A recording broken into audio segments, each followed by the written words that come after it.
We have a really unique story. I'm same-sex attracted. That lifestyle was not serving me well.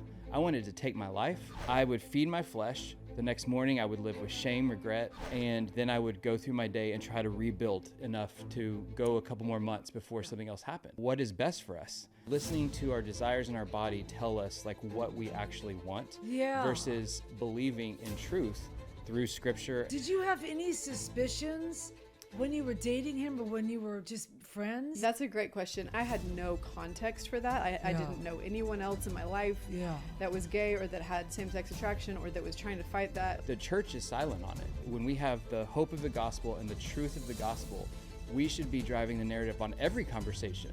And that also includes same-sex attraction. Let me ask this, because I've always been curious about this.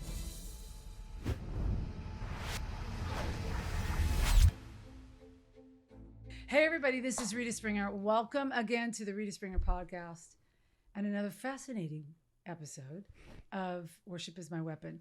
I have some worshipers in the house, some incredible friends from Passion City, Jeff and Jourdan Johnson. We've known each other for a bit now.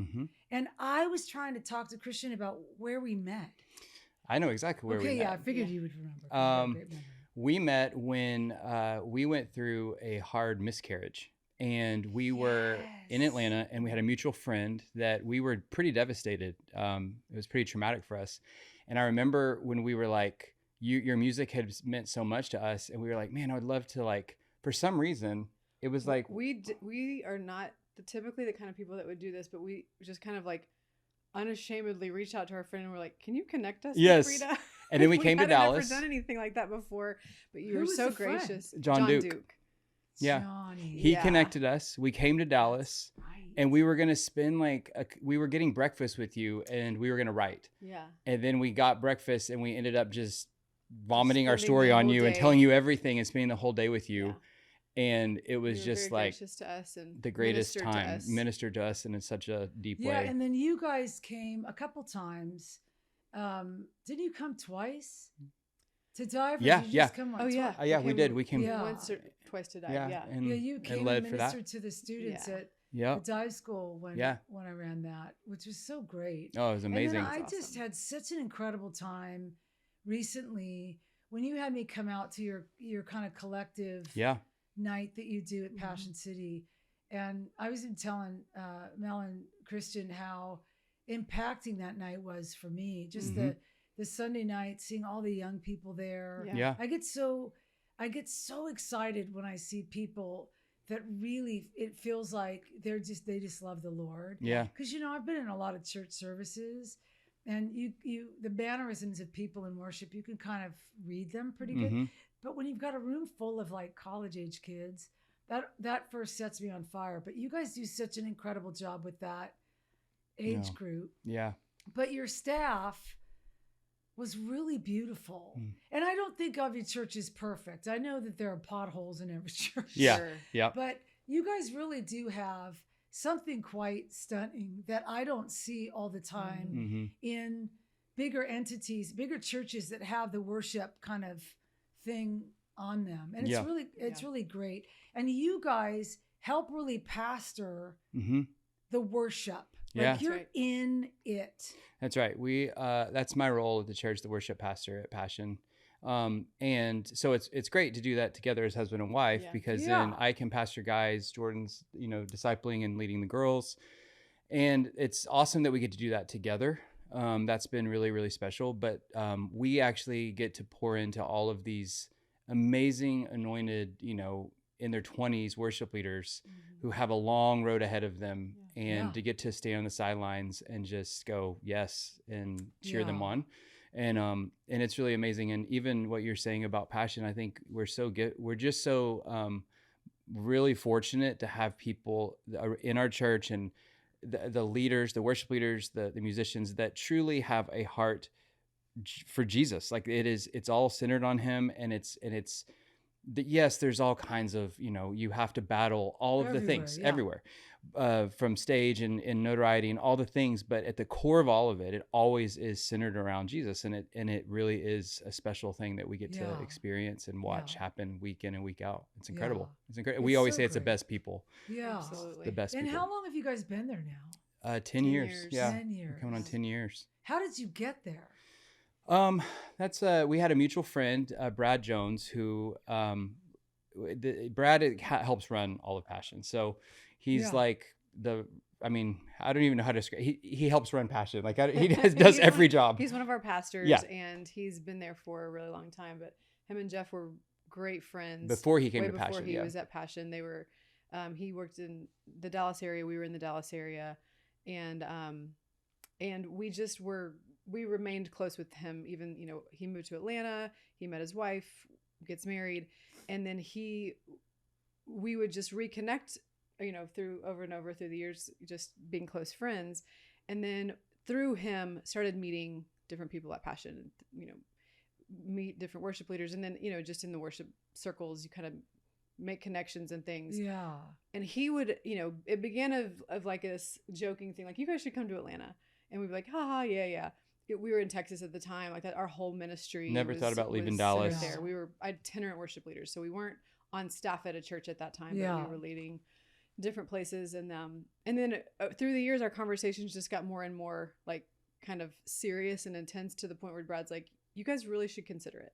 And we're like, okay, that's fine. We'll pray through this. And then we were partnered with Louis at an event, and already knew him through Brad and everything, but the conversation just kind of kept moving, and then Louis invited us out to lead in Atlanta, and then the rest is history. Wow. Yeah. Hey everybody, I want to take a moment here to just share with you. I've got these two amazing people, Tyler and Connie Bates. They work with Amazing Life Foundation and have put together, I think, one of the greatest kids curriculum for churches. If your church needs a incredible curriculum for your children's church, I need you to go to joinamazing.com and try what they are doing, especially in music. I've done some songs for them in their children's recordings and their dance videos. It's been really, really beautiful. You can go to joinamazing.com, and you could even try this out as a church for 30 days and see if it is something that your kids program can gravitate towards. So try out Amazing Kids at joinamazing.com and bring the best kids curriculum to your church.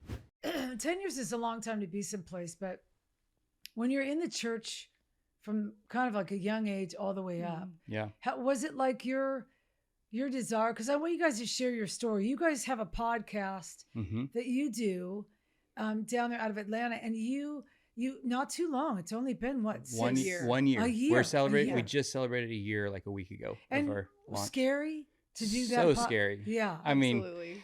Yeah, very scary to launch that. And I guess we should share what it is, just because it's like, why is it scary? Like, essentially, like we have a really unique story in our marriage, and the truth is like that I'm same-sex attracted. Yeah. And so and through and I had never shared that with anyone until Jordan and I, we have a 10-year dating history, like Jordan and I did.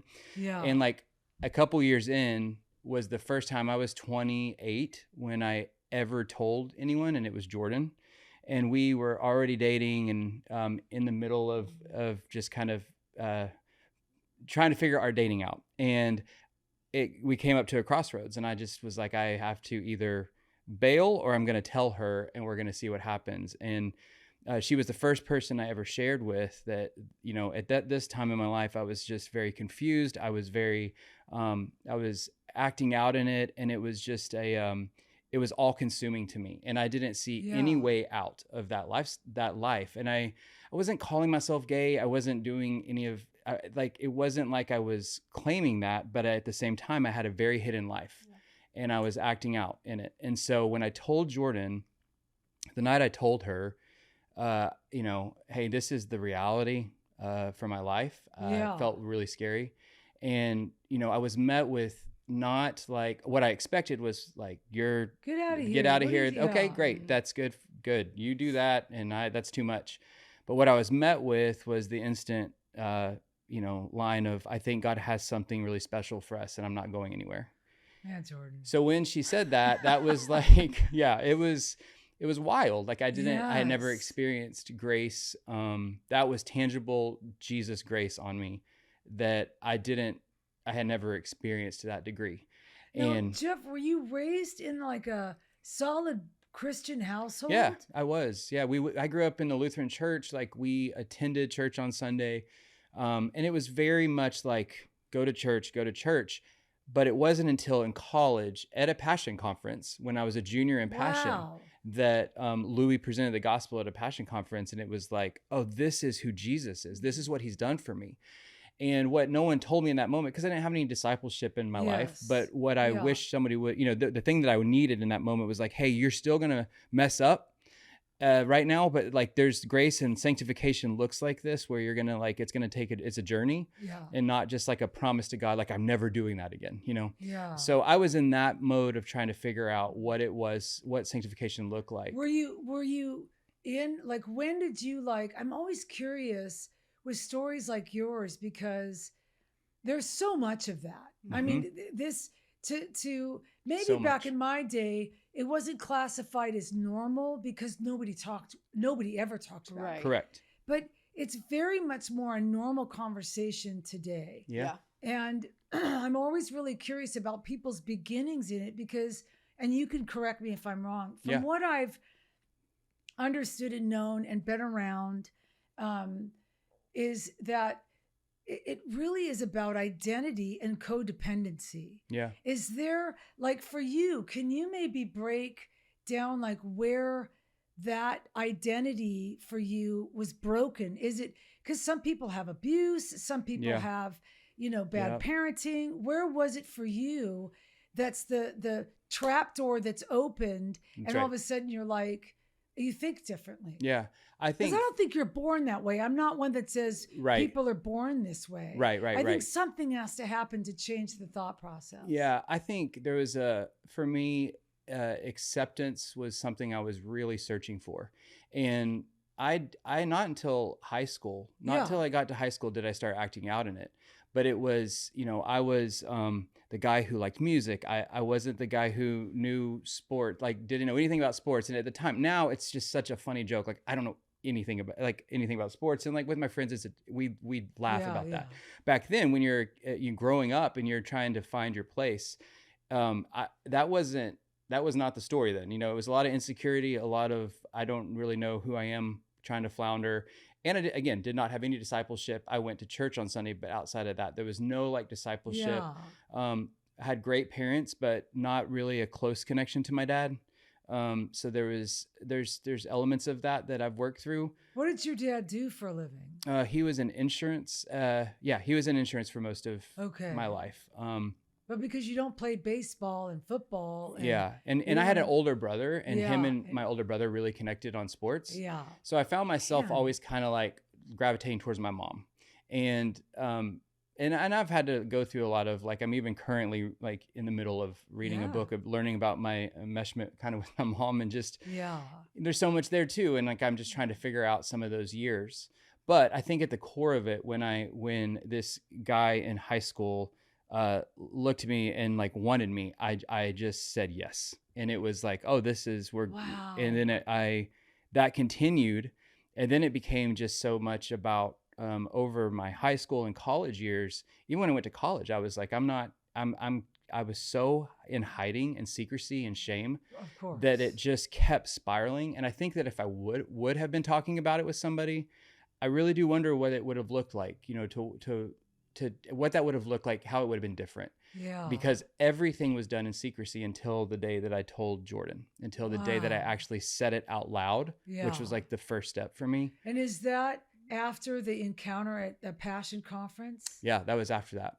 Yeah, that was after that. And then how did you start dating her? Were you trying to No, I was get to the other side? She was the most fun. She was she was the most fun that I had. Like, we became. Where did you guys meet? We met at a church in Dallas. So So the other piece of it is like the music piece. Jeff was kind of leading worship on the side at this church plant in the Dallas area. He had graduated college and was working in the corporate world, but there was a church plant in the Dallas area. My student pastor from my church in Florida growing up started this church.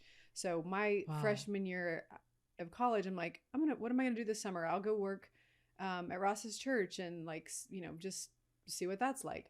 So we met at the church and we were asked to lead worship together. So that's how we met. We met at a worship rehearsal. Like, there was no worship leader on staff at the time. It was just, a lot of different people coming in.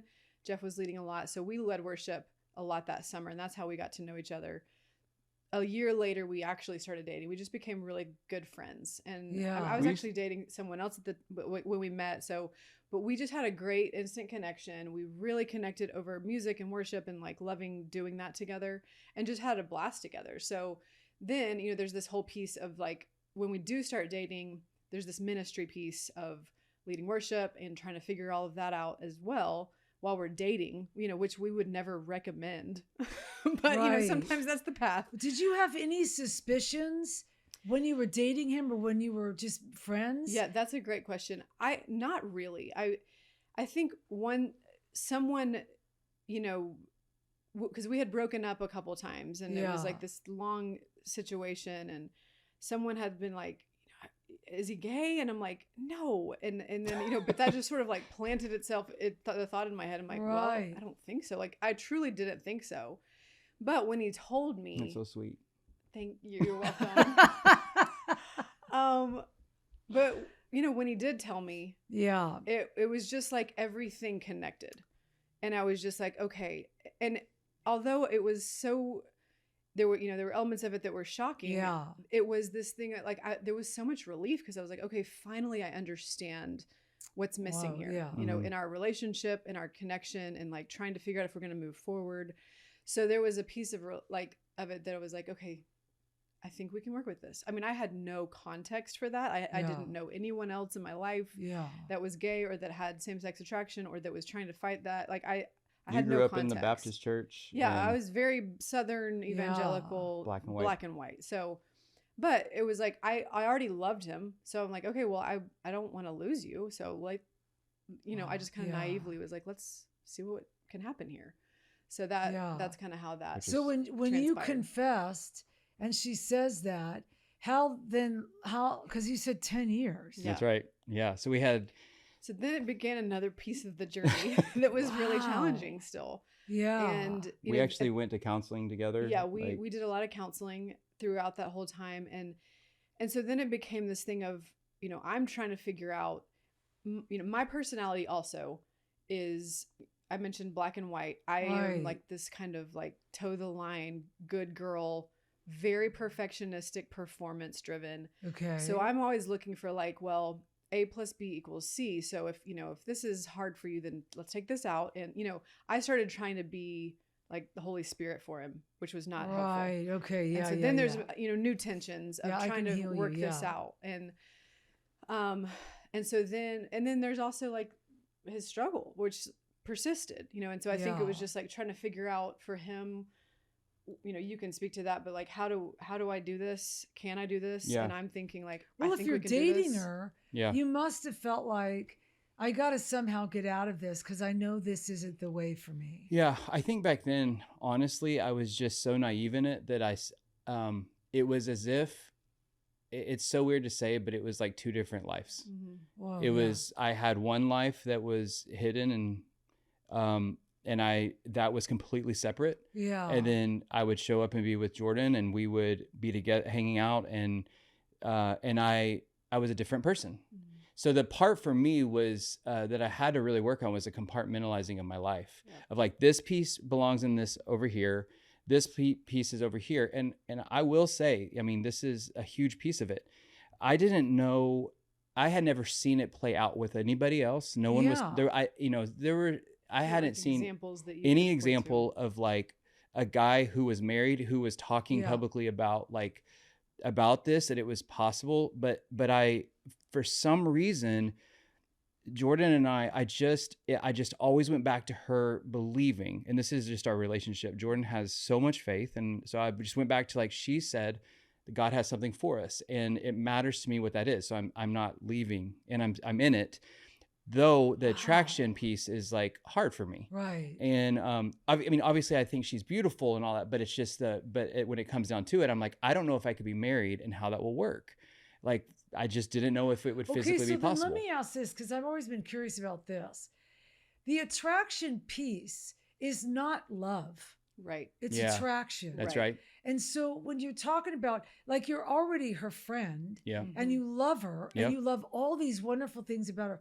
So is the lie embedded within the attraction? Yeah. In this?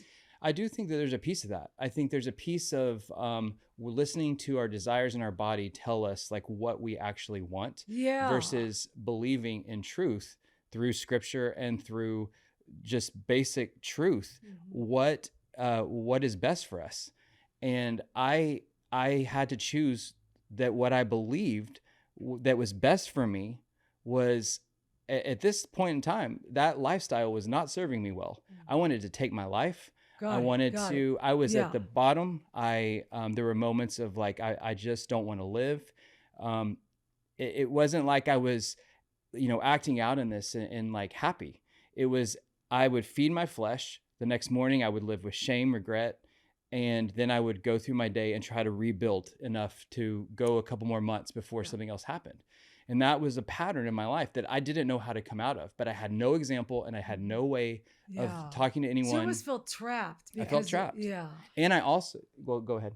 Well, you finish your thought. I was just going to say too, I think this, we can come around this too later, is this, that when the church is silent on it. Oh, completely So silent. I don't have, and so when you really think about it at this point in life, when I really think about it, the silence either says we're afraid. There's a lot of fear in the conversation, but letting culture drive the narrative is just, I don't believe that that's what we should be doing.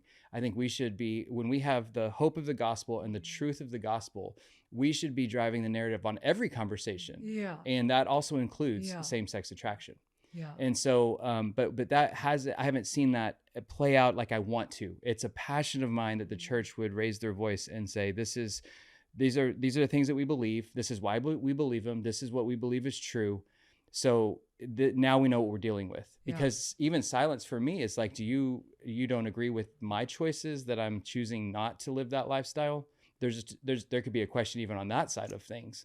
So it's just an interesting thing with the church that even back then I just didn't have, and I wasn't, and I, through all this, I just need to say, I just keep reminding myself, have thick skin and a soft heart, because I want to be a voice in helping fix this and speaking into it. I don't have any vengeance against the church or any of that. I didn't have an example of that in the church in that moment, but I also, like, no one knew what I was going through because I was being silent, and that's how I have felt.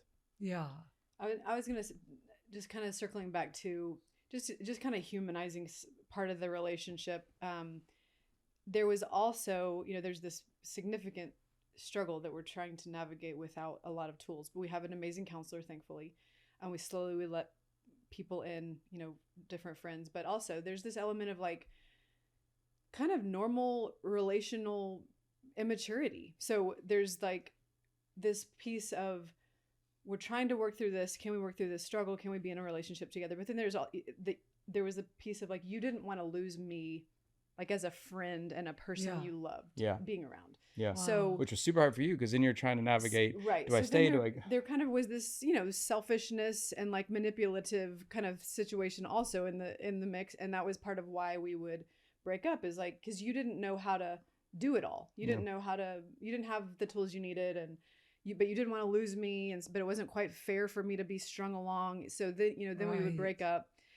3 major breakups along the way. But what I think 10 years. 10 years. It was horrible. I know how to date. It's horrible. Oh my God. Take a lesson. Then at the end, we both had to have, in a breakup where we were broken up for 2.5 years, we both had to have our own individual kind of revelations and reassessments of ourselves with the Lord. Mm-hmm. And there was just such significant work that needed to be done in both of us. So yes, there was this same-sex attraction piece that needed to be worked out and talked through, and there needed to be equipping for that, but also like, you know, for me, I had to learn what it meant to not control somebody, you know, and like not think that my role is to like make you do things the way I want you to, and like what do I believe about the Holy Spirit, what I believe about the way, what does healing look like on this side of heaven, you know, and what is my role in someone's life, and how do I love, and how do I accept myself, and how do I, you know,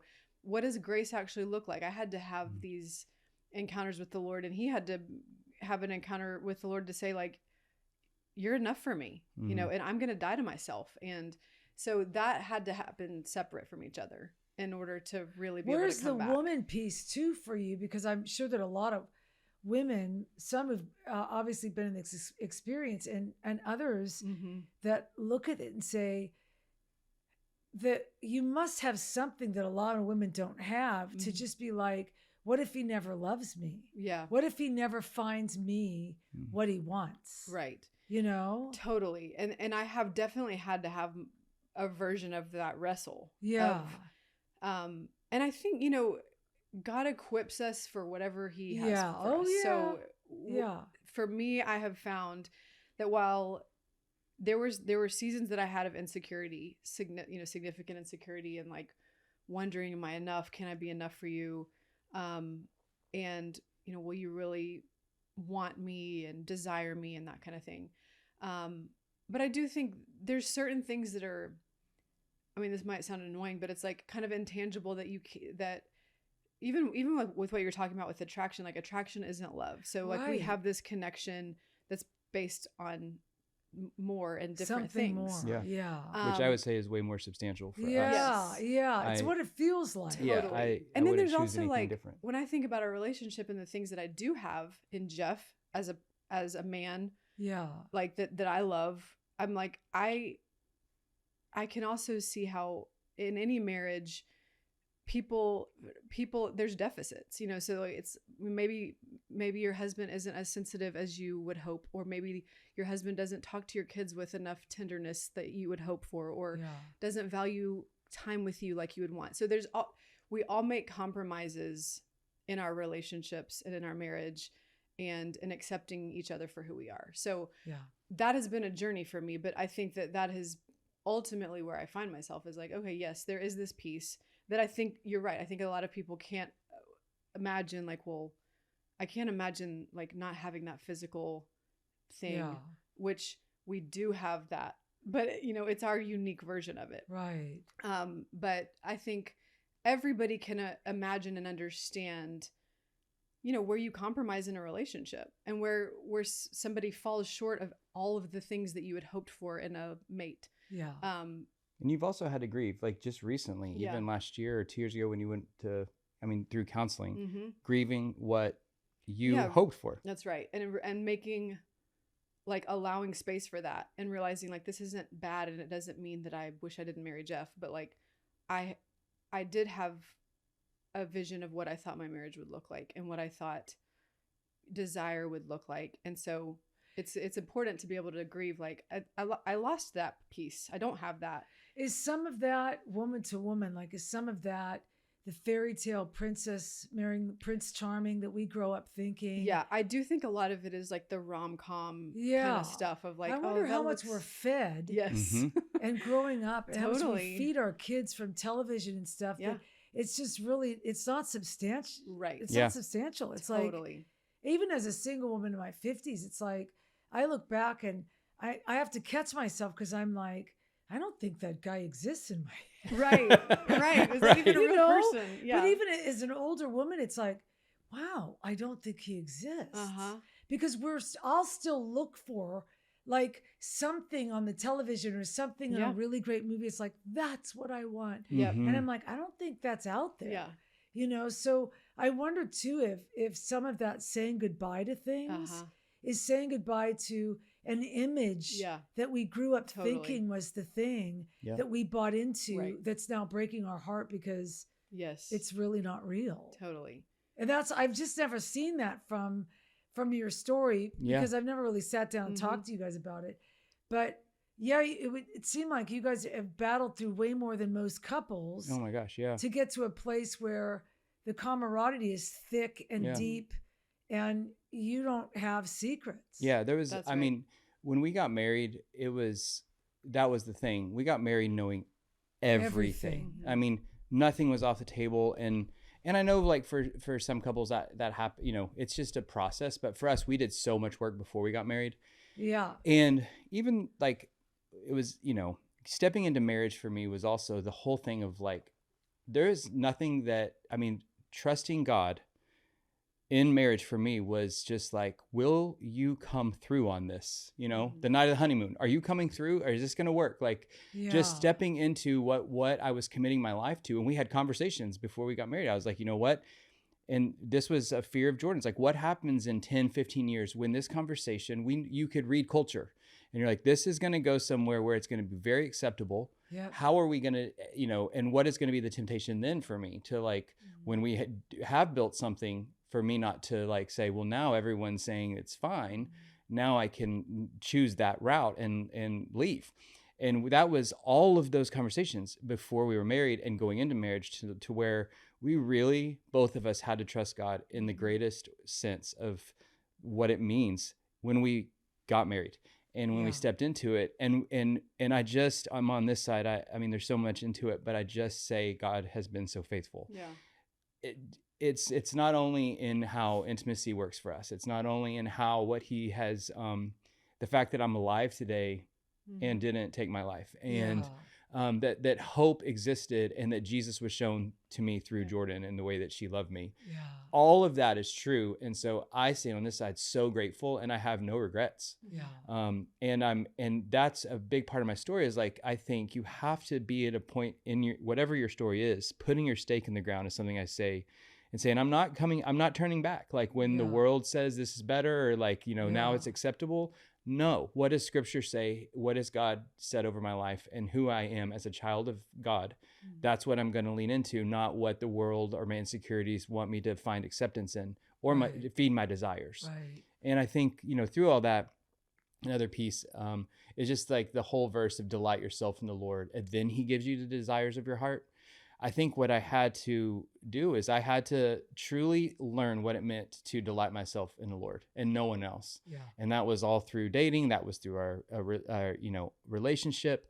And I didn't know on the other side of that my desires would be to be a husband to Jourdan, to be a father to 3 kids. Yeah. That is the greatest joy of my life now. Yeah. But I didn't know that until I trusted and truly sought him and delighted in him before anything else. And then the other things came. So it's just... Yeah, I've heard so many married couples talk about, every morning I wake up and I choose to be in this marriage. I choose and, you know, I was asked, I get asked this question a lot, but a family member this fall asked me, really struggling about this issue, and they're not really walking with the Lord at all. And so they were like, why is it such a big deal? Why is homosexuality such a big deal in the church? And I'm like, well, I don't think it's like the only subject that's a big deal. I mean, it's like there's a lot of things that's a big deal. Yeah, but I just kind of narrowed it down to, because I've had so many talks on my back porch with this subject, and I really understand it. Like, I do understand codependency. I understand being in relationships that, you know, some relationships are just, you got to get out of them because they're leading down a road that they're not good for you. Yeah. But the beautiful thing about in Genesis, God giving us the choice and realizing that we could have said, you know, they chose not to very quickly, it seems. And so I just have loved the fact, and that's how I always explain it. It's like, well, you can do that if you want. Yeah. That's your choice to do it. Right. If you want to go down the road of an adulteress, or get into pornography or homosexuality or whatever you want to do, drug addiction, whatever, it's your choice to do it. Right. Yeah. But the thing is, because he's given us the choice to choose, choice must be holy. And when it's done the correct way, there's a holier route that every day it may be hard to stay in that choice, but the benefits of that choice far outweigh any benefit that you're going to get from a choice that leads you away from him. Yeah. And I do think that is much more pliable to people that struggle. Yeah. You know, and sometimes I think people that are deconstructing, you know, that kind of think the church is just one big religious sector, you know, and then those that don't even understand it, don't understand grace. They don't understand God's like this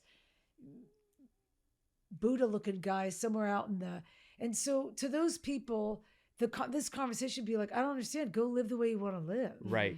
But the reality of it is the fact that we're not talking about it more in the church really, really is such a harm. It is. Because when you're out in the open and you're talking about what's really going on and how you got there, but that you still have to make a choice every day to say, I'm choosing Jesus. That's right. I'm choosing Jesus. I'm not choosing religion.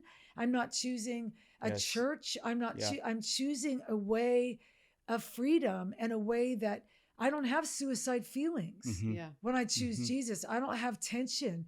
When I'm choosing Jesus, I don't have all this struggle that other people have.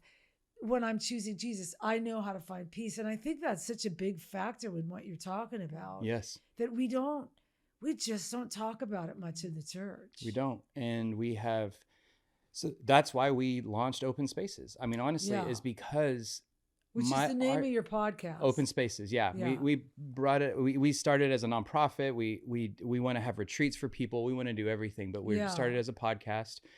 And for us, it's just normalizing the conversation. Normalizing the conversation. I want to normalize that same-sex attraction is not worse than alcoholism or addiction or name the thing.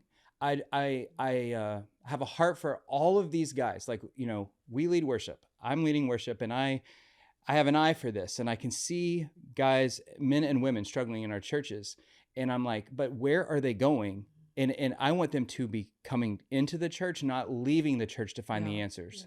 So for us, it was like, let's normalize the conversation. Let's talk about it. Now, yes, that was very scary. The night before we hit publish on our first podcast, it was like, we're sharing our story. We have a great life. Why would we blow our life up? Like, we were like, we had to really evaluate that. Like, is this... Did you have backlash when you... No. Not really. There's because you've also been super honest. We've been very honest with trying. Yeah, we have. It's been a journey through bringing them on. There was some hard things even at the beginning. A couple things that I had to deal with that were said, you know, just like, well, if you why would you do this? Men will be wondering if you're attracted to them in the church. And I'm like, but that's not true. And I'm like, so like if a girl is leading worship, are we thinking she's attracted? Like it is, again, normalizing and helping shed light. It's not, I wasn't hurt. I was just more like, let me help you understand this. Bringing understanding to the topic for people who have no clue about it because it's so prevalent everywhere, and just raising awareness that it's around all of us. And so can we just normalize it? Can we talk about it? But we pulled the trigger, we launched, and we've seen hundreds of people that have written saying, us too, married people, married couples that both sides, I didn't know, and now we've listened, and now he's confessing or she's confessing, or we knew this and we just haven't talked about it since we got married. It's been years and we haven't talked about it. And I'm like, that's not a good place to be. We need to know how to talk about it within your marriage. There's parents everywhere that are dying in the church wanting, what do we tell our kid came to us and said that they are gay and they feel that tendency. What do we do? And when your kid tells you something and what they feel is fear, then they retreat and they're like, well, I'm not going to talk about it. But then I've lived that side of it where I silence and shame leads the story. And I don't want shame to lead the story. I want the gospel to lead the story. Like there is still hope. And there is a way. We're not saying for us, like the main thing for us is we're not saying you need to go get married. You need to like the end all say all is you get married. We're saying there is a way to fight for holiness.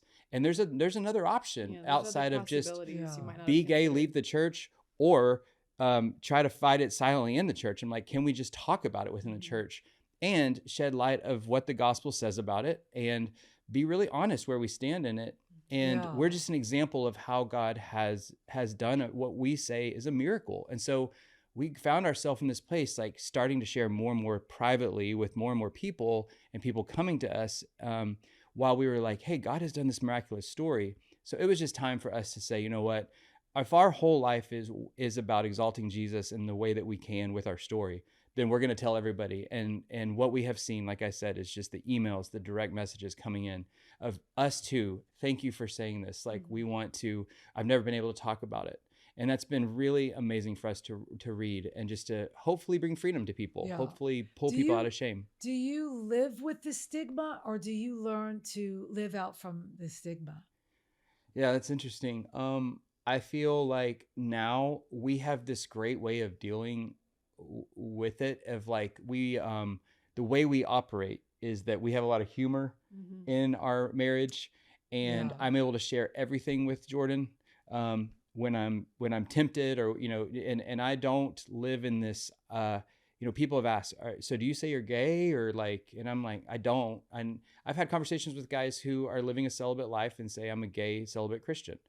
I don't say that, because I just, for me, and the way that I'm in process still, we all are. Yeah. But for me, I just, I just want to, I know there's a lot of hurt around this in the church. And so I'm very sensitive as I say this. But for me, I'm just like, no, I don't claim anything other than a child of God. I'm not claiming a title, a narrative of my life over anything except the truth of like that I'm a child of God, loved by him. And for whatever reason, I can't explain it. I can't tell you if I was born with it, or if I'm, if it's because of circumstances, but I am fighting it, and I'm choosing to, I believe that the best for me, because I've lived the other way and it wasn't the best for me. Yeah. Like for me, I saw how bad it was. And so for me, my experience is that being married and fighting for holiness. And that always pulls you to the safe side. Yes. Yes. Now, do you feel like, because I get this, I hear this a lot. Yeah. Because God won't take it away. Mm-hmm. He must not care. Yeah. How do you, because that's prevalent. That's that with a lot of Christian guys and gals. Yeah. Because they're thinking that deliverance of ever feeling those things is that's the lock and loaded. That's when you know God's fully healed you. And I've not found that with my love for sugar. Right. You know what I'm saying? Yes. It's like there's a jar of jelly beans in there, and I gotta have to say no to them every day. You know what I'm saying? That's right. And so I've learned more in the discipline of that thorn that's there than having to just have the Lord. Now, for some people, we've heard those stories. Yeah. It's just bada bing, it's gone. Right, right. And I wonder what the storyline there is for that particular person. Yeah. That maybe God could only get what he needed to get from them with that. But do you say that to the Lord? Is there a part of you that had to just come to the end of the road of like, I'm not waking up in the morning expecting the feeling to be gone. Yeah. I'm waking up in the morning choosing to love the Lord. I think that's it. I really, for so long, prayed for healing. Yeah. And when I prayed for healing, my mindset was, that I wouldn't have this desire. Yeah. And, and that was alone in my apartment when I was at the bottom, and like, God, why would I fight? Why do I have this? Like, I don't want this. And yet I think that is for all of us in our own thing. When you turn that desire into, this is the thing that draws me closest to the Lord more than anything else could. I struggle to say it's a gift, but it is the thing that draws me to the Lord the most and makes me more dependent upon him.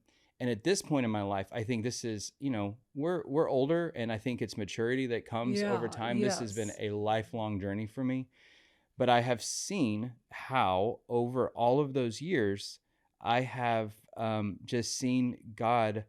My healing is that I get to be close to him.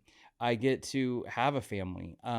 There's a lot of blessing on it that, and I think where Jourdan and I operate now in this freedom, we meet with other couples, and it's not about same-sex attraction. It's about other things. But when I see the relationship that God has given us and the freedom that we have to talk about everything, I'm just like, I'm so grateful for what I have. And I think we got there because I had this thing. And that we really had to fight through it and together, and we've been fortified in it. Like, it's not been easy. Nothing in our life has been easy. Even today we were laughing. We were just like, like if we told you today what it was for us to come and we knew we were going to talk about our story here, just the way the enemy wants to, what he wants to do to us, between something for me, something that happened to Jourdan, and something in our kid today. Like, it's like you just recognize it and go, okay, you don't win today. We're going to sit down and we're still going to speak into the darkness, and we're going to tell our story, and we're going to speak the miracle of who Jesus is, what he's done for us. And that is the healing. That we have the hope of the gospel in the middle of our story.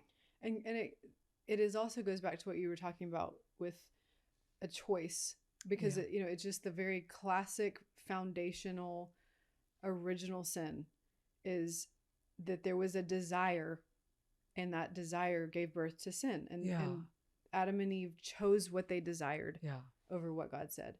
And that's the same. It's pretty cut and dry. It is. Yes. And so to go back to what you were saying about like, well, he must not care. Well, he did give us a choice, and we all have these desires that we have to deal with. We have to reckon with. And I think that suffering of any sort is parallel to that, because we can also find ourselves in situations where they're so hard. There's so much hurt. There's so much sorrow and sadness, and that we can also ask the same thing of like, why would God allow this? Does he even care? Does he even care about me? Does he care about my family member? Does he care about this situation? And we go to Jesus, who I just think it's so merciful that he was called the Son of Suffering, that he was given that name of like, that he was acquainted with grief, that he was acquainted with sorrow, that so we could look back and say, okay, this is horrible. What I'm in right now is horrible and so hard, and I hate it, but I know Jesus understands, and I know God cared about Jesus. I know he loved him, and I know that his pain wasn't in vain. It mattered, and it was purposeful. And so again, we have a choice. So how am I going to look at my pain? And am I going to choose to believe that there's purpose in this and that God still loves me? And that's really hard to choose. But I just find that it is a way better option than anything else. Yeah, absolutely. And I do think that it is such a commonly talked about subject. It's everywhere. Yes. It's everywhere. Everywhere. Right. And yet in the church, it's almost seen as like the most abominable. Like, yes, Rita, yes. I really don't understand that. I don't know where that's coming from. There's nothing bigger about that in scripture than there is adultery. Right. And yet there is this weird thing, this shroud that the church has over it in the conversation. I mean, I remember even being in my 20s, and then you go into your 30s and you're single, right? Well, the last thing that would be said about me or thought about me is that I was pure. What runs around in people's eyes is, why is she single? And I would always that was always just like, what? Almost like confusing to me that righteousness isn't the first thing that's thought about. There's got to be a problem if a girl's not married. I talk to single women about this all the time. Totally. And there was a season in my life where I had some really, really bad people around me, women around me that struggled with this. And I was so naive. And so, because we didn't talk about it growing up. Right. I mean, I had an older sister that lived in the lesbian lifestyle for a while, and she got out of it because it wasn't something that she'd grown up doing. It was something that her trauma led her into in codependency. And so I think that there's all these different ramifications for it. So I feel like I understand it really well, but I also recognize the doors that it kind of shadows in the church. And because we don't talk about it, it can hide in corners. And then it ends up being the thing that topples ministries. Totally. That's right. And I feel like, I look back at my life and I'm like, if I had gone down a certain road, if I turned left at that certain moment in my life and kept walking down that, I don't know what would have happened to me. Right. I have no idea what would have happened to me. And I think catching myself in that and being like, you stayed in this place of, oh God, I need you. Jesus, I need you. Jesus, I need you. Jesus, I need you. And relationships would like break off, like innocent things. I just think back on my life and I think, I didn't see that train coming. Why didn't I see that train coming? Yeah. And I feel like the Lord's like, Rita, you weren't looking for a train coming to hit you. Totally. But the enemy will send one. Absolutely. Yeah. The enemy will send one. And I do think it's so beautiful to be living in the side of Jesus, Jesus, Jesus, every morning, wake up. It's got to be, it's why I harp on it all the time. It's like, you can't do anything without Christ. You can't do anything. Yeah. That isn't religion. That's relationship. Totally. Yeah, that's right. That's full-blown relationship. And I just wish that we would break the silence of this narrow talk that we allow in. Yeah. That is actually doing damage to people right and left. Yeah. And there's no trust in the church over it. And it's happening. All of our kids are hearing about it at school. They're asking all the questions. And if we don't lead the conversation in the church, they just look for, and if we're afraid of it, even as parents and if fear leads the conversation, it just creates isolation and multiplies the thing. And to these kids, I mean, even conversing with Justice and my niece who's in her 30s, and she was, her growing up and the conversations I've had with them, it's inundated in their culture. They're so like, they're the ones that are like, what's the big deal? Exactly. Talk about it. Everyone's talking about it at school. except the church. Like, so it's always funny, like when you're trying to go, hey, we're entering this new space. It's not new space. Yeah, it's not new space. It is not new space to anyone. Like everyone's like, okay, I feel like culture's even laughing at it. Like, oh, the church, like they're just catching up to like talk about it. Like it's kind of like, it's like, we're already way past that. And I don't know, what the hang up is. Yeah. What is the hang up? Do you guys know what the hang up is, or what you feel like? I haven't really asked the Lord, I think, directly what the hang up is. Yeah. But I mean, he doesn't have a hang up of talking about it. Right. I think, my personal thought, Jourdan, you say whatever. I just think fear is the leader of the conversation. Maybe so. And that when fear is leading the way of, well, if we're afraid of how we're talking about it, it's if I say one thing, then it's gonna alienate, this person is gonna leave, or it's gonna pull them in. If we stop thinking about how every person is gonna perceive what we say and how we say it, and just look at scripture and say, this is the gospel, this is what we believe, this is truth, then let the chips fall where they may. Yeah. But we're so fearful of holding everyone. We're not trusting the Lord enough. Like, it's like you're fearful of like, well, I have a control in this. You don't.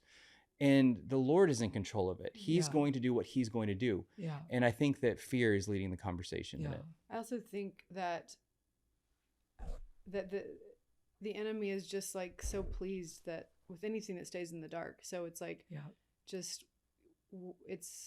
I think it's part of the, I don't know if it's his assignment with this, but it's just like anything that stays in the dark can kill us, and he comes to steal, kill, and destroy. So the other paths kill us in different ways.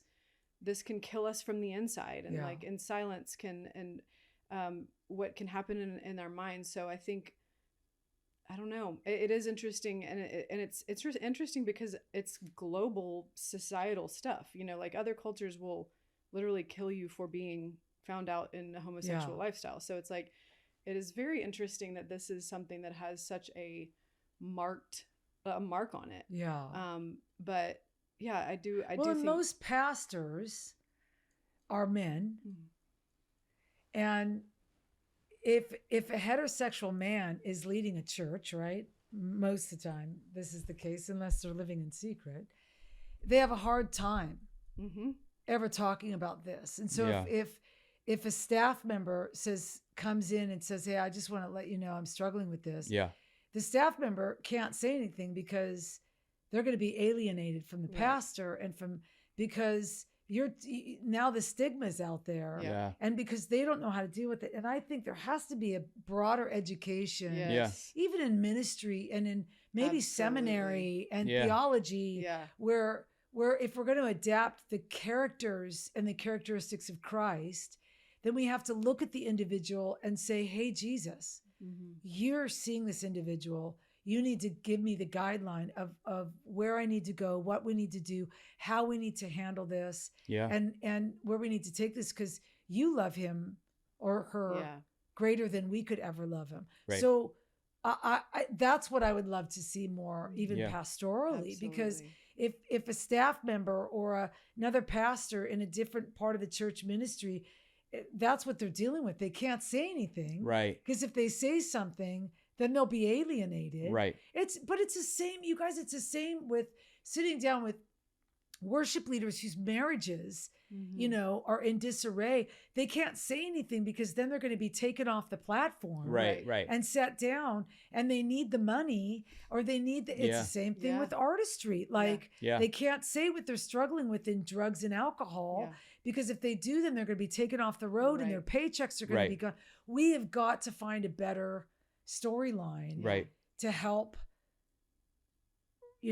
reconcile and restore people without the shame that we actually bring to the table with them. Yeah. And I have compassion, a lot of compassion for pastors who are trying to figure this out. And the thing is that we fear what we don't understand. Yeah.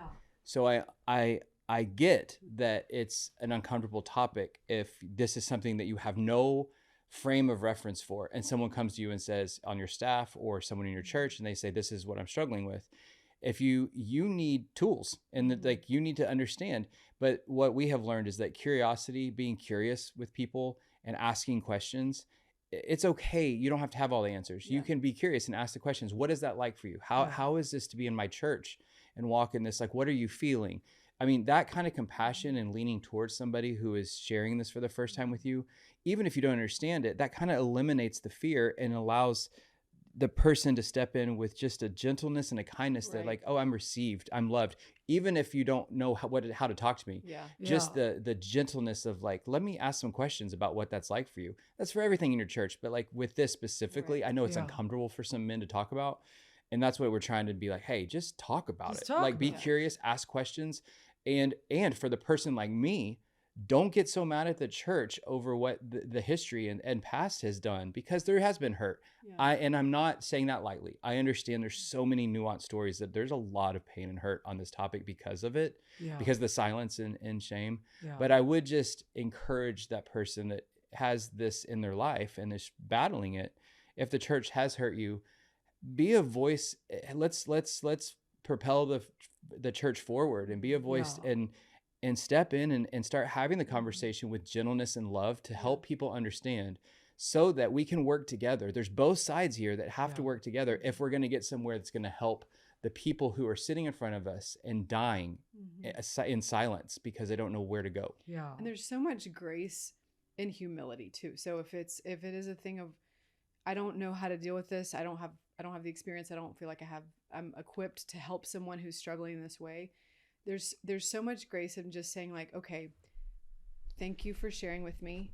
I would love to walk with you in this, but I'm going to need some help. Yeah. Like, I'm going to need some help understanding. I just want you to, our counselor talks about speaking the unspoken dilemma. That just takes so many walls down. Like, I feel like I might mess something up. I might fumble through this. I might say the wrong thing. I might hurt your feelings. Just kind of saying those things up front, but like, I really want to love you through this. I want to help walk you through this. Yeah. And so I do think because we don't know, and we can all relate to this in some level, when we don't know or understand something, we're just like, oh, I don't want to go there. I'm afraid I'm going to mess it up. So like, but there really is so much grace when you just name that and just say, okay, hey, thank you for sharing. I love you, first of all. Yeah. And I want to be here for you. I'm going to let you know right now, I don't really know how to do that, but I want to learn. That's what you did for me. And there's just so much that gains you so much ground. Yeah. The and you first don't have to have response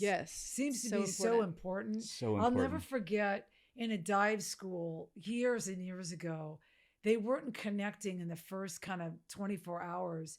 And so I just got them all in a circle. It was all women at the time. And I said, I don't know what you guys are struggling with, but we're not leaving here until it's all in the middle.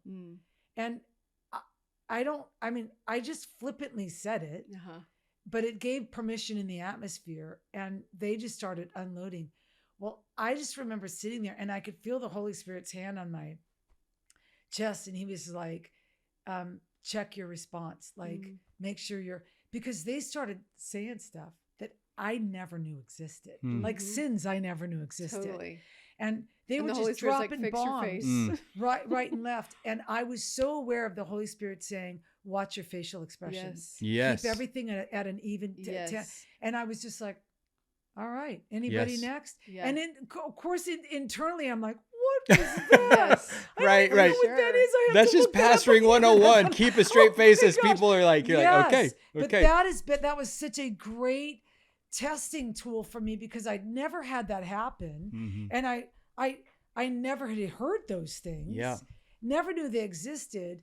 But the power of the Holy Spirit coming into that circle, beginning to deliver people, because all of a sudden it made it safe. It's like I was just telling Christian and Melanie when they were here about like SEU and just the move of God, but it happened in repentance. It happened because people just started calling out their sin. And so my cat's coming in here right now. But how powerful of a tool to just first response. Make sure that the Lord is with your first response. I mean, that's what people remember. I remember the first response when I told Jourdan, that's what changed me. Is just grace. I also want to talk about, this is such a good subject, but I want to talk about grief. You guys, while you're here, I want to go into, because you've known grief, not just in battling and dealing with this and getting to a safe space with this, but you guys have been through some insane losses. We have. Jourdan, you've just lost your mom, what, a couple weeks ago? Last week? Not even 2 weeks. Not even 2 weeks. And you suffered the loss of both your parents. I did. Can you just kind of like walk the audience through those painful losses and some of the things that you're in the middle of gleaning? For sure. From those. Yeah, I think grief began for us in the deepest of way with the miscarriage. That's where it entered. It was very traumatic how Jourdan miscarried, and so without all the details, it was something that took us out. Was this first? This was our third. So we had two kids already, and we were traveling, and it was just before your youngest. Yes, like that was the heart. Like that's where we realized devastation.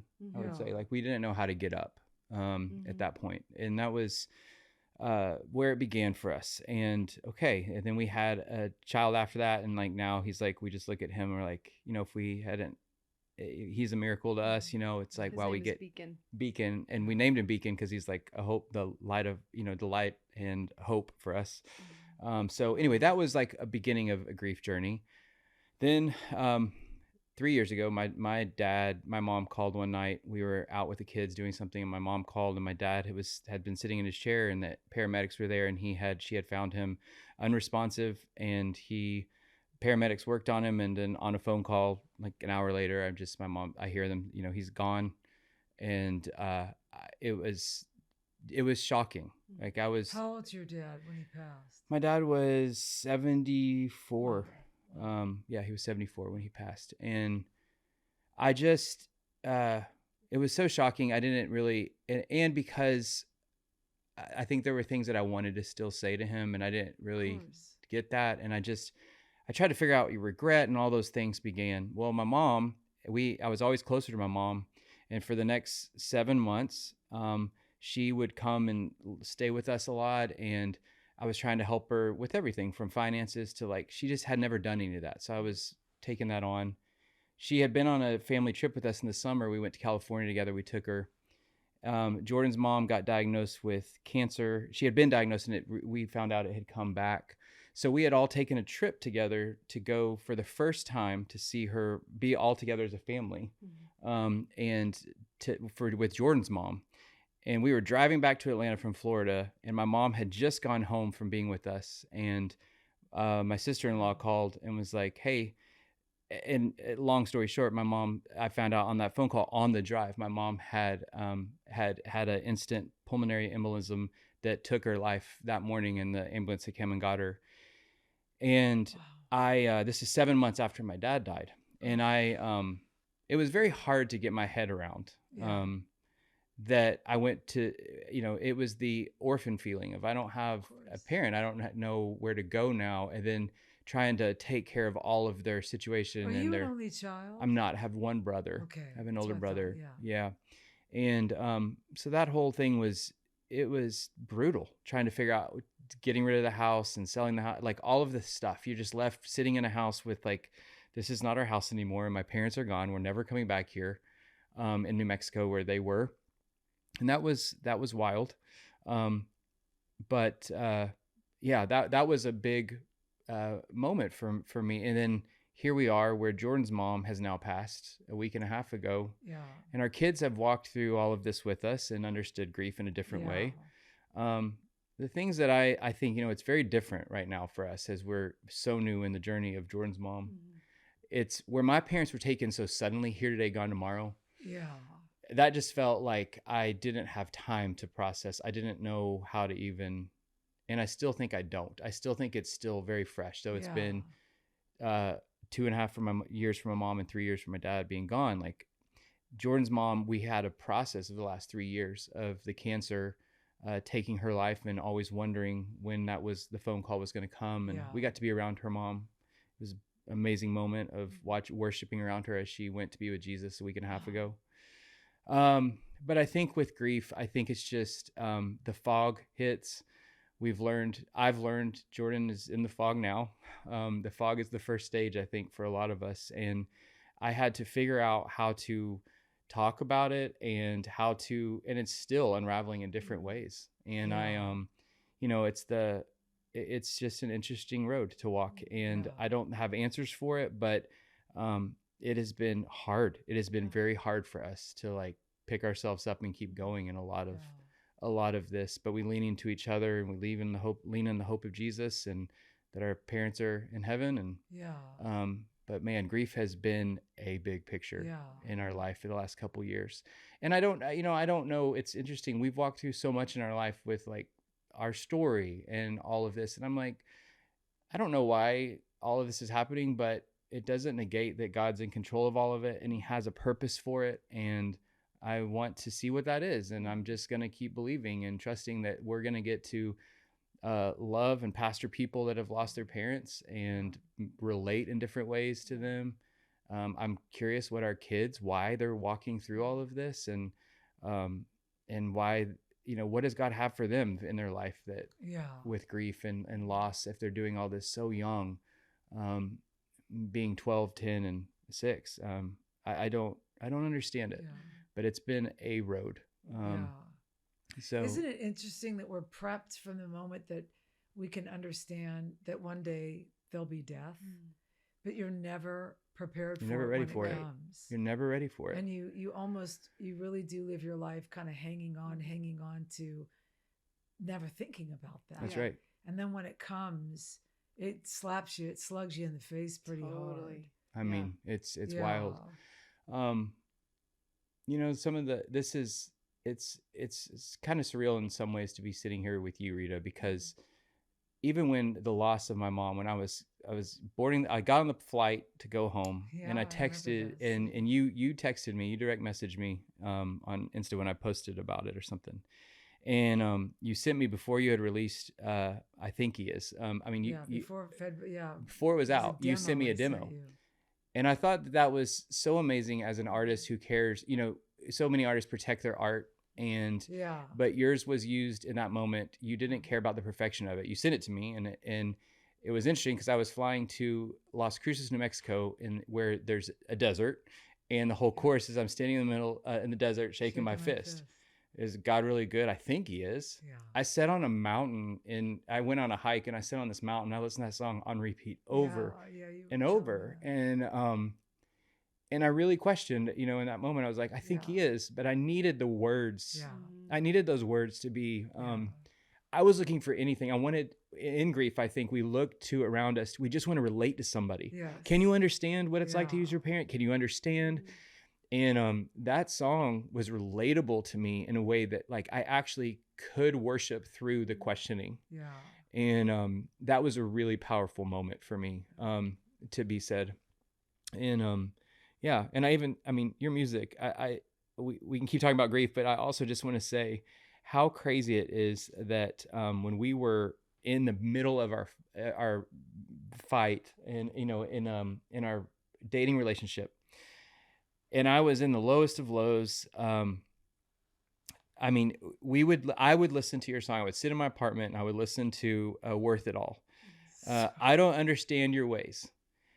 Talk about if you struggle with same-sex attraction and you question this, then go listen to this song, because I would sit there and I would listen, and the chorus, you know, when it's gonna be worth it. It's gonna be worth it all. I believe, like, it was just a simple chorus sung over and over, but I clung to that chorus, and it carried me. And this is why we're worship leaders. Worship carries us in the moments that we can't carry ourselves. And I needed those songs, and they have ministered to me in so many amazing ways. And so just thank you for what you do. Back to grief. I don't know if you want to say anything else on that, of just where you find yourself. I think giving honest words to a season that's so hard to understand and accept, and trying to reconcile a loving God with all this pain. And so when we lost Nathan, our baby, one of the most significant pieces of that grief process for me was finding those guttural, honest prayers. Yeah. And that was not in my vernacular before that. I was way more polite and put together. And that's part of, you know, my story and my struggle in life is this perfection thing. And feeling like I have to talk to God in a certain way so that he'll still love and accept and approve of me. And crazy. Just buying into that kind of twisted lie.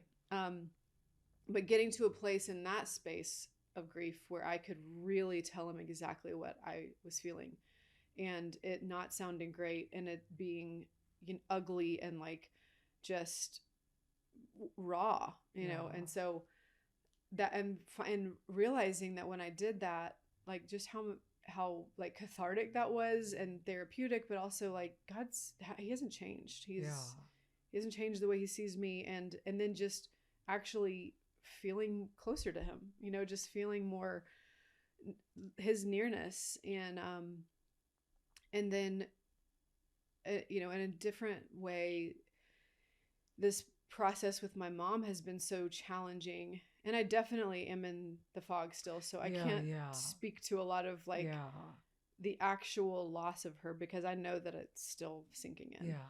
But the grieving process, the anticipatory grief, has been so challenging because I've again had to come, you know, talk to God about like, I don't understand why you're letting it be so long and painful and excruciating, you know, and just like watching my mom suffer, watching my dad suffer, feeling that you know, for all of us, you know, like part of her, the disease was in her lungs. And so she had such a hard time breathing. And then eventually she had a paralyzed vocal cord, so she couldn't talk anymore. And so then just kind of losing that ability to communicate. Yeah. And she could, you know, whisper and stuff, but I couldn't call her on the phone and just talk to her anymore. So having to grieve those things along the way that are just so painful, of like, and trying to, you know, in a more mature place in my faith, but like trying to be like, okay, God, I don't get it. Like, what is this supposed to be for me? Like, what do you want to say? What are you doing here? Like, what do you want us to see? And I don't know, you know, all the things, but I do know that, like, because of the way that the process was, we got to have some very significant moments together as a family. And we got to spend more time together. We got to visit more, and we got to be around her bedside when she went to be with Jesus. And so I can choose to see those things as gifts, and to see that God was near and is near. And even though it doesn't take any of the pain away or like make it feel better. It just, I can see, and I think that right now he's wanting me to know that he loves me, you know, and like that he really loves me, even as I'm sitting here in this fog and like wondering so many things. But like, I think that that's what he's wanting to say to me even now. Yeah, I often wonder too, if some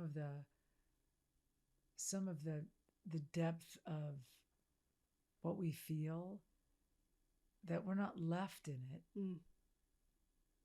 He's not a God that leaves us in it. Yeah. But he is a God that allows us to experience it. Right. Yeah. And he doesn't remove it. Mm-hmm. And I'm always, I maybe because I'm older, but it's the question is now, there's a reason why you want me to experience it.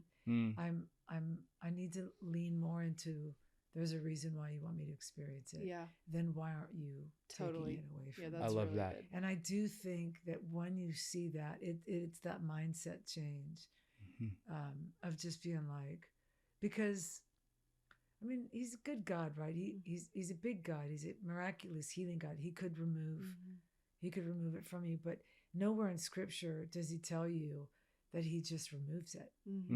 He just promises you'll feel it, but that there's something in the midst of it. I always think too about, John chapter 11. Think the whole thing of Jesus resurrecting Lazarus. Yes. And Lazarus gets sick and he knows he's going to die, but he doesn't move. And then after Lazarus dies, he says, we got to go back. And the big thing is, Mary and Martha say, if you'd have been here, Right. Yeah. my brother would not have died. Yeah. And he has this whole thing, but he tells the disciples that he's like, it's for your sake that I held myself back, because you're about to see the glory of the Lord. Wow. Yeah. And it's like, can grief house the glory of the Lord? You know what I'm saying? Yeah. Like that's the bigger question. Yeah. Is the tangible oil and glory of the Lord found in the feeling of grief? Yeah. If God didn't remove the cancer, if God didn't, if he doesn't do those things, but he's always about resurrecting something in the process. What is he about to pull out of the grave of grief? That's so good. these are, those are my thoughts. It's like, you're fresh in it. You're 2 years. That's not long. It's not long at all. And we know biblically that there's a standard of God giving us a season of grief. But when grief is done, he's like, take the grave clothes off and live again. And so he gives us a chance for our humanity, for our carnality, to sit in the sadness of it. Yeah. But when that time is over, he wants us to actually learn joy again. Yeah. Like it's a process, like a season. Yeah.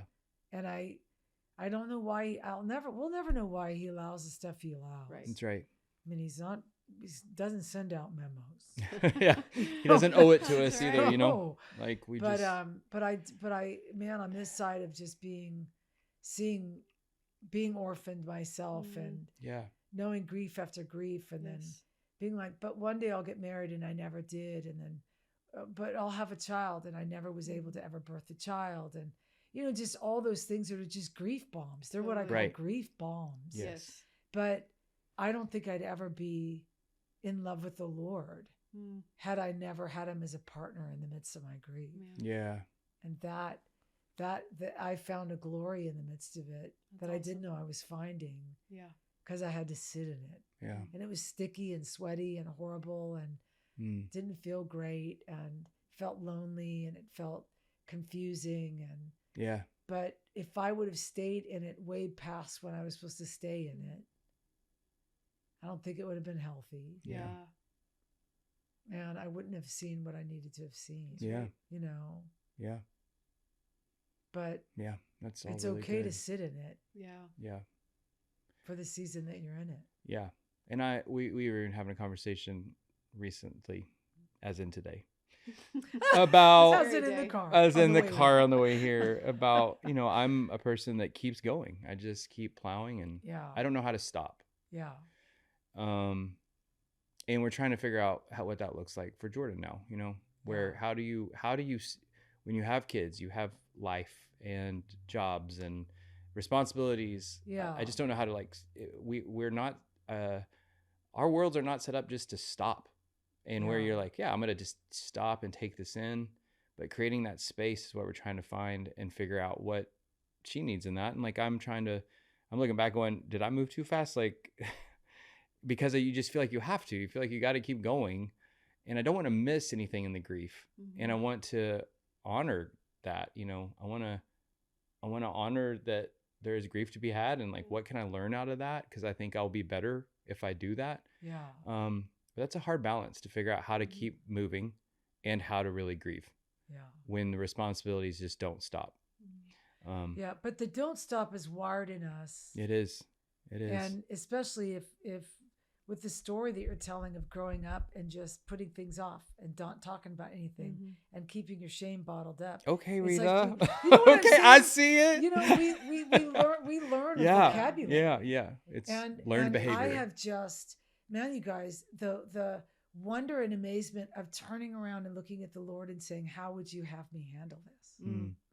And have him say, don't move. Don't get up. Go lay down. Go watch a movie. Don't talk about it. You know what I'm saying? Sit in it. I remember my niece came to visit about a year and a half ago, and there was a box in the garage that when we pulled in the garage, it said, hey, all the pictures that you won of your mom and I as kids are in that box. So she hauled the box in here. And I went to bed, and she just was going through. In the morning, I got up and made my coffee, was sitting in the living room. She came in and she flopped something on my lap. And I was like, what is this? She goes, it's your journal from 1980, whatever, 88. And I was like, what? She's like, it's gold. It's just absolute gold. And she said, you got to go to this page. You got to go to this page. She read it. She read your journal. She read my journal. And I said, well, what is this page? She goes, it was the year after your mother died. Oh my gosh. And she said, you got to read it out loud. And I'm reading my words a year after I'd lost my mother to the Lord. Gosh. And I didn't recognize myself. Wow. I didn't know I was this precious. You know what I'm saying? I was like, whoa, because it was just raw and honest. And it was just like, hey, Lord, I know that I just want to tell you honestly, it's been so horrible to not have a mom for a year, but I just want to thank you so much for just being there. I mean, I didn't know I felt that way. And I was just reading this raw, honest 21-year-old kids. She doesn't have a mom. She doesn't have a dad, but I'm reaching for the Lord in ways I never. And I don't remember feeling anything but mad. Right. In my 50s, I'm like, I was angry at the Lord. But I was like writing out these deep, like, I'm hanging on to you. I just want you to know I'm hanging on to you. I'm hanging on to you. And I just thought, whoa, man, being able to be real and raw, but real genuinely be telling the Lord, this is the desire of my heart. Yeah. Like, I don't want to lose relationship with you, even though I've lost my mother and I just feel like I can't find my way out of a hole. Gosh. And I was so grateful for being 21 and not knowing how to find the Lord, but just being almost like a Helen Keller approach to grab a hold of a hand and hold on for dear life when I had no vocabulary to talk about my grief. Wow. You know what I'm saying? And then all those years, have my 32-year-old niece be like, just sobbing and being like, I hope I'm like you one day. I hope I'm like you. And I'm like, who knew that I was tutoring at 21 in your grasping of grief, in this. It was just a wild experience. Well, I think that's what has made you the songwriter that you are. Definitely. When you're saying that, I'm just thinking, there's not many songwriters, artists like you that are willing to say write the way you do, that's very vulnerable and also just honest. Yeah. And not wrapped up in a bow. And I think that's the relatable piece. No for bows. Us. No bows. My life has had no bows. Yeah. But just to see but then the recipients like me and us and all these listeners who have felt mothered by you. Yeah. They have felt parented by you, even though it didn't look the way God had for you or in your mind. But now all of these people are being blessed by your honesty and by all of those years of hard. Yes. That is why it's amazing to be honest with the Lord, what Jourdan was saying, and watch grief turn into a blessing, because that's what has happened. Yeah. That's what I see in you. Yeah. I see that all of that grief that has turned into song after song that is putting words to how people feel and going, that's what I'm gravitating to. And that is amazing. Yeah. So it's a blessing. Yeah. And part of that too is sitting in it. Yeah. Feel it. Yeah. Every aspect of it. Yeah. And don't shy away from telling him how you feel in the midst of it. Right. Like he's God. Awesome. Yeah. Why did we ever think he couldn't handle it? Right. You know? Yeah, that's right. But it's good. Okay. I'm just going to narrow this down as we're closing this podcast. I just want to talk about music. And I want to talk about like writing, because you guys, you write too, don't you, Jourdan? Yeah. And you guys, do you spend a lot of time at Passion writing? Our worship team does do a lot of songwriting. Our worship team is like, we have songwriting groups and songwriting nights.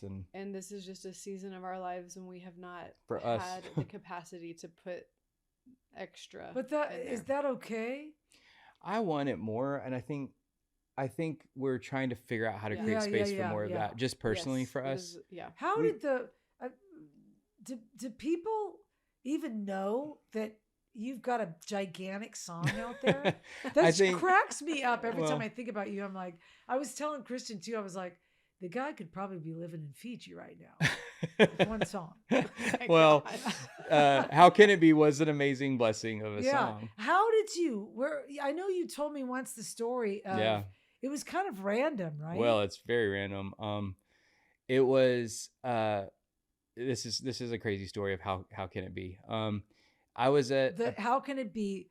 Lauren Daigle's How Can It Be, folks, just so you know. Yeah. I was at a Passion conference and John Piper was speaking, and I love that man and when he talks. But again, he was so relatable. His message was entitled something like What You Do the Morning After.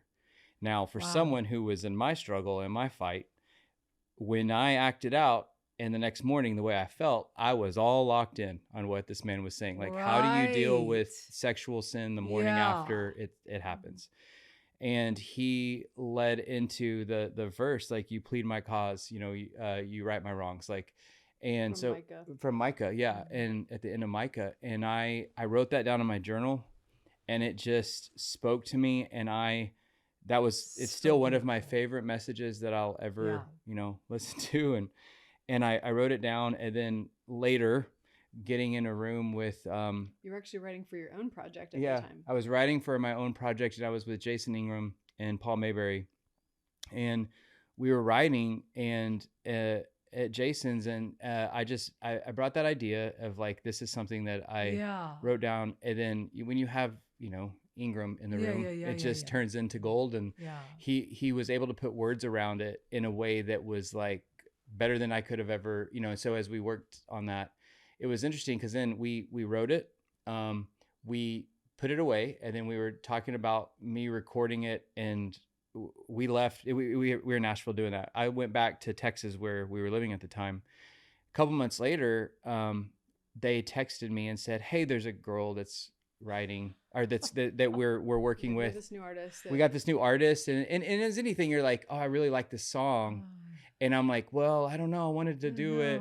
And they sent the demo. They had already they had cut a demo with her, and they sent it. And I was like, Jourdan and I we were together listening to it. We're like, yeah, that song is definitely really good. That definitely is not going to be my song.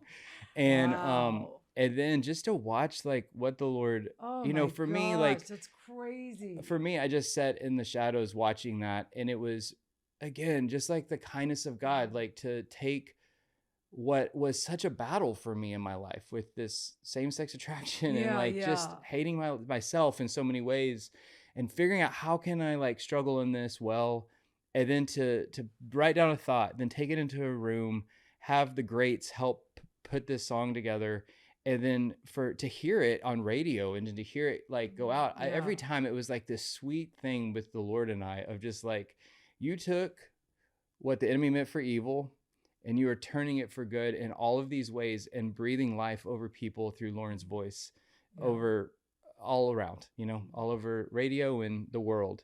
And to see what that song did was incredible. And it was meant for her. And it was, no one could have done it better. It's interesting to me that somebody else carried it. Yeah. Yeah. It was really, really special. It's one of those things I learned early in songwriting. I used to write and then hold everything and be like, no. Like, that's my baby. It's mine. And that's what I tell songwriters all the time at our church. I'm like, will you write? And then open hand. Yeah. I have so many stories of that, like of learning. I was such a idiot when I started just writing and holding on to things and having conversations with our like songwriters here that we all know and having conversations. No, I don't want anyone to record it. I want to hold it. And they're like, no, we need to, and no. And just like, that's just immaturity of me. Like now I'm just like release everything and watch God do what he does, So that's the joy of writing and releasing. Yeah. And how often do you by yourselves do it together at least? Yeah, it's funny. You're not signed with anybody though, right? We're not. No, we're not signed with anyone, but we are talking about like wanting to, it's been a season of us taking all these experiences and talking about like, we really want to write again for something for us to sing and to say. Yeah. And so that's where we are at right now. You guys are a great duo. We just love, Jourdan's voice. I'm like, you need to sing everything. So Jourdan has a beautiful voice. Just watching you guys lead too. Man, thank you, Rita. I love watching you guys lead. It's special to get to do it together. It's really special to get to do it as husband and wife, and just knowing how we can pass it off and know exactly what the other one's thinking is it's a sweet gift. Out of the 3 kids, which one's got the musical ability? They all love to sing. Yeah. Oh, great. They all have good voices so far. But our oldest seems to have a gift. I think he's going to be a writer. I mean, a writer and a singer. He's so good. He's got a great voice and he has a lot of ideas. And I think he might. But then the Lord has spoken into you over our daughter too, of just like what you see in her. She has worship in her and worship leading, and that's so cool. It'll be cool to see. Then who knows with Beacon? He's just running his head into walls. He does love to sing. At this point, he does love to sing. You guys do these. You actually are so good because you guys do these kind of like fancy trips. To me, they're fancy trips. We do love traveling. I've traveled with Justice around the world because I was invited to go places. Right. But you actually take that, we're going to do this year, and I'm going to do this with my daughter, and we're going to take the boys on a special trip. Yes. And it's really, you record the whole thing, and I live for those vacations. Oh, that's awesome. Switzerland and France. And we found it very early on in parenting that when we get our kids alone, like that's when they share their life. It's not like, the day-to-day is great, but when you really take them out of their environment and you're with them one-on-one, that's when they like start you just learning their heart and like who they are, what they're thinking. And then we just copy other people's great ideas. Yeah, we copy other people. So we take our kids on special trips when they're 10. Going on a trip with you as a kid. Oh man. I'm like, I look at it's almost like drill sergeant, 7 a.m. Get up, we're going to breakfast. I want to see the world and I'm not going to stay in one place. That is the difference of Jourdan and I. I'm exhausted. I want to move every day. Jourdan's like, can we go somewhere and sit for a week? And I'm like, no. Like, why would we sit? There's so much to see. Great leisurely strolls through Paris. Yeah.